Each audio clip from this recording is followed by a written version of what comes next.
kind of a really big issue. I think to start off from the outset, I should mention that I also don't agree about the more terrible slogans, cue the Boers. Obviously, I think is terrible. But I think it's good to have context where the Expropriation Act is coming from. And I think drilling down a little bit, I want to pick your thoughts based on the fact that white South Africans only account for about 10% of the population, and they own about 72% of private land in South Africa. And I think it's always really good also to pretty much draw back a little bit from the historic background behind it. I think it goes back to about 1913, the Native Acts land, which severely, disproportionately discriminate against Black South Africans from owning land in South Africa. And that's what's caused much of the disparity we see economically. So I wanted to find out from you, what are your thoughts? And obviously, Trump administration has really been big on what's going on in South Africa at the minute and the act itself that they enacted. So do you think it's a moral obligation that obviously you're talking about that the land that was expropriated back in the days historically, and that was a colonial endeavor altogether, does that land need to be returned to Black South Africans? No, but they've already, so I know dangerously little about this. And so again, what I said on stage is what I know, so I'm going to have to understand. I'm an American. I'm just trying to educate myself on UK politics, and so you will probably know more about this than I will. But is it not true, and then you can correct me, in the last 20 years, they've tried some form of reparations with Black South Africans? Yeah, absolutely. Is that correct? Maybe I'm wrong. Yes, there's been, but it's not worked. So the BBE, that's right. for So, okay, so time out. So taking stuff from one group and giving it to Blacks doesn't work? Well, it does work, but I'll give you context as well. Well, you just said it doesn't work. I'll give you context. Contradicted yourself, so educate me. I don't know enough, but you just contradicted yourself. You went from it doesn't work to it does work, so please. I'll give you context as well. So what they did is they did have a program called the Black Empowerment Economic Program. And pretty much what they did is for every corporation, they would have to incorporate Black people within it. But that's not worked really well. And what we've seen over time is that a lot of Black people that have been part of those organizations have only been a minority. So pretty much, as you mentioned, you talked about DEI. So it's just pretty much checking a box, right? You have a Black person within the senior management group, but it's only probably 2 people and the like, and that's pretty much it. But the majority of Black South Africans that do not own any land, because obviously the historic context that I gave, cannot pretty much be able to earn a good living, because, I mean, with land also comes economic opportunity, and that's been the biggest disparity in South Africa. And excuse my ignorance on this. What I understand, though, is that the land owned by Black South Africans is actually not as productive as those owned by the Boers. Is that correct? Well, at the minute, 72% of private land, agricultural land, is owned by white South Africa. No, I understand only that, a minority. Fair enough, but the 28%, when compared to Boer-run farms, are actually not as productive, because running a farm in South Africa is very difficult. Yes. Am I correct by saying that? Well, context again. Well, I just want to make sure I'm clear that actually running a farm for over 100 years is actually really impressive. 100%. Yeah, so we agree on that. Yes, we agree on that. So thank you, because I don't know enough about this, but I do think that that's important to note, that even the Black South Africans that own land, it actually is not as fruitful or has the same yields as those that have been doing it for over 100 years, in a time when there's actually food instability in the region and in South Africa. But obviously, what I'll say is, I mean, over time, if, say, you did have an act that expropriates land from Black South Africans, you need to build capacity over time. And I think the government is doing that for the minority of Black people that own agricultural farmland in South Africa, and they've been doing that. But also, we can't deny the fact that if you control supply chains for over a century, right, then it means that you pretty much control the economy, right? So how best do you think, obviously the land was taken from Black people, and South Africans, white South Africa has been pretty much, improving the economic outcomes over time. What do you think is the best way to break even in that sense? Fair question. And I just want to make one point to you. If obviously you look at key philosophers as well, like Robert Nozick, for instance, he talks about equality in terms of acquisition, as well as the process through which you acquire that land, and obviously correcting the injustice that comes out of it. So what would be your thoughts on that? I'm not familiar with the philosopher you mentioned. Who was the name again? Robert Nozick. Okay. He's a very prominent philosopher. I'll look into it. Sure. Thank you for that. I don't know enough about South Africa to suggest anything. Here's what I could tell you, that race-based politics is really bad. I know this because I'm living it in my country. And I think that South Africa should get away from race obsession and should get towards something that is rooted in merit and empowerment. Let your correct 80%, maybe Yeah, more. that's right. Right. And so explain to me, like post-apartheid, outside of the land ownership, but maybe there's a business element. Why is it that once apartheid was removed, why Black South Africans were not able to see their material economic net worth go up in the last 20 or 30 years? What do you think there's any, and maybe I don't know enough, are there any cultural inhibitions of a defeatist attitude that has basically, let's say, infected the minds of poor South Africans last 20 years that feel as if they can't accumulate wealth? Do you think that plays a factor? Yeah, I think what's really infected Black South Africans is pretty much going back to what we're talking about. Obviously, from the colonial background that I just gave you, and we see a lot of like neocolonialism, you control the supply chains, and you own 72% of agricultural farmland. How do you expect the majority Black people to improve their lives and their outcomes when you pretty much control everything? Enough. And so this is a sloppy but best example I can give. Is that fair? I'll do it. So just grant me some mercy here. What percentage of American land is owned by Asians? Not sure. Yeah, less than 3%. They are the richest racial group in America. So maybe land ownership isn't the only thing that matters to get wealthy. Well, I do recognize that a lot of components and aspects. Hold on a second. Why forget the supply chain, forget the land. Land is basically all owned by white people in America, okay? Yet Asians, Indians are by far the richest group.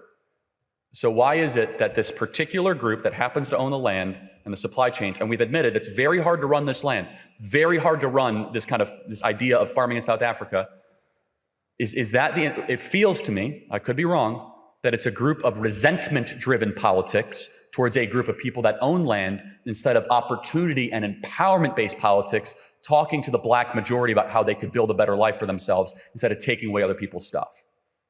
Well, maybe the question could be as well, why do you think white South Africans that pretty much acquired that land through unjust means are so apprehensive and they don't really want to break even or probably give up much of the land that was stolen? Hold on, that's a mindset issue. There's plenty in America that gets labeled as quote unquote stolen. Plenty. However, it doesn't necessarily always hold back every ethnic group that is in the country, that is even in the minority of the country. And so I guess the question is, it's a mindset. I don't know South African law enough. I don't know if it's a free market base. I really don't. I'm not just playing cute. But as a general operating principle, it's very bad to build a political movement around taking other people's stuff because you're obsessed with what you don't have instead of the mental energy to create what you want and what you think you deserve. We've seen this with a lot of groups to America. And America is a very interesting petri dish because we have a lot of people that come to our country with nothing. We have Cubans, we have Venezuelans, we have Colombians, we have Persians. And a rule is the group that complains the least and focuses all of their combined cultural energy on creation does really well over multiple years. That might not be possible in South Africa. There might be like no process to create wealth, but I would just venture a guess that market principles transcend borders.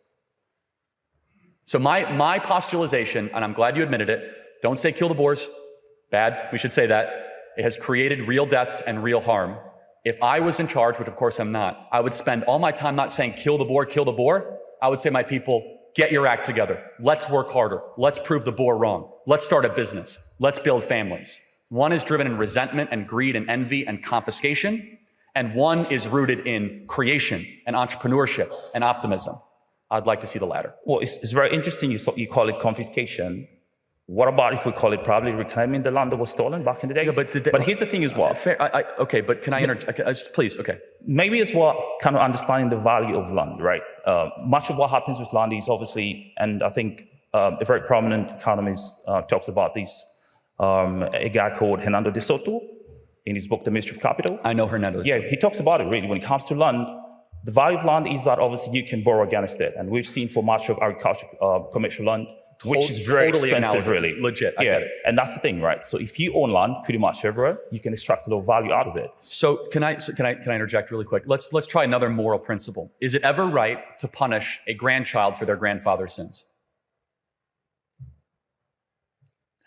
Not necessarily, but well, hold on. Your context. Well, context is very important. They did not steal the land. Someone related to them stole the land. So why punish them? They look like them. They talk like them. They were related to them. But you are talking about actively punishing a human being that did not do the atrocity. I'm not saying we should actively punish them, right? Okay, but you're saying, I just want to make sure I'm clear. You went back to these three principles: making wrong the justice, redistributing. Yes.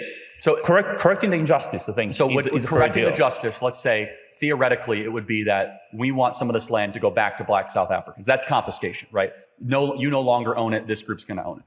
Therefore, you are punishing a grandkid for the sin of a grandfather. How is that morally defensible?